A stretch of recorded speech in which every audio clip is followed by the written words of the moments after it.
পরিচয় হয়েছিল বেশ কিছুদিন আগে আমার।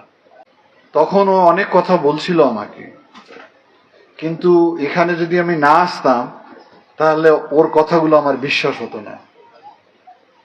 আমি ওকে, ওর স্ত্রীকে আন্তরিকভাবে ধন্যবাদ জানাই, সোমাকে, যারা ব্যক্তিগত উদ্যোগ নিয়ে অনেক ঝড় ঝাপটার মধ্য দিয়ে, প্রতিবন্ধকতার মধ্য দিয়ে যে সাহসের পরিচয় দিয়েছে, এটা আমাদের জন্য দৃষ্টান্ত।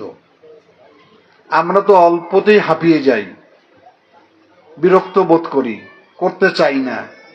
সকালে বৃষ্টি হলে আকাশকে গালাগালি করি, দুপুরে গরম হলে বিরক্ত বোধ করি। কিন্তু আমি দেখলাম ফেরদৌস এবং তার স্ত্রী সোমা কিভাবে একনিষ্ঠভাবে এই শিল্পটা ধরে রেখেছে।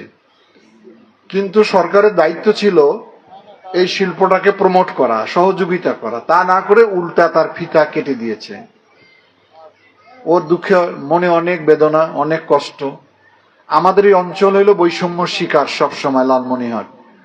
এখানে কর্মসংস্থানের কোনো ব্যবস্থা নেই, একমাত্র কৃষি নির্ভর। সেখানে সেই রকম একটা ব্যক্তি উদ্যোগে এত বড় একটা শিল্প স্থাপন করেছে, সেখানে আমাদের সকলের উচিত ছিল সহযোগিতা দেয়া।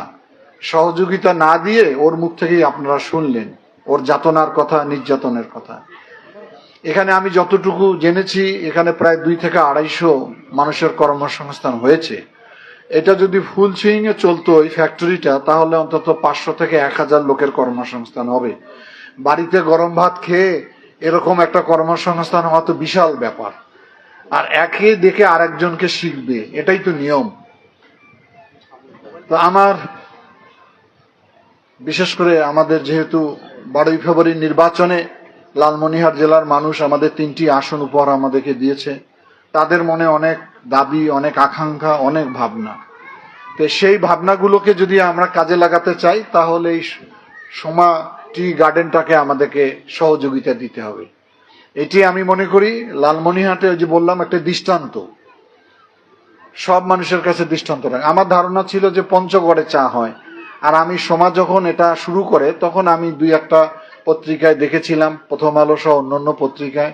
তখন আমার খুব আগ্রহ হয়েছিল, কিন্তু পরিবেশ ছিল না আমাদের আশা। আমি আসি নাই, রাজীব ভাই আসে নাই, তাতেই ওর অবস্থা খারাপ হয়ে গেছে। যদি ভুলক্রমে আসতাম তাহলে তো আমার মনে হয় এটা রেড জোন ঘোষণা করা হইতো। তো যাই হোক, এখন আপনাদের সহযোগিতায় একটা পরিবর্তন এসেছে। পরিবর্তনের মধ্য দিয়ে এখন হয়তো আমরা বিচরণ করতে পারছি, সহযোগিতা দিচ্ছি। আমাদের মাননীয় প্রধানমন্ত্রী তারেক রহমানের, আপনারা এই যে নতুন যে বাজেট আমরা দিয়েছি, সেই বাজেটে কিন্তু কিছু কিছু বিষয় স্পেসিফিকভাবে বলা হয়েছে। তার মধ্যে উত্তর অঞ্চলের কথা বলা হয়েছে।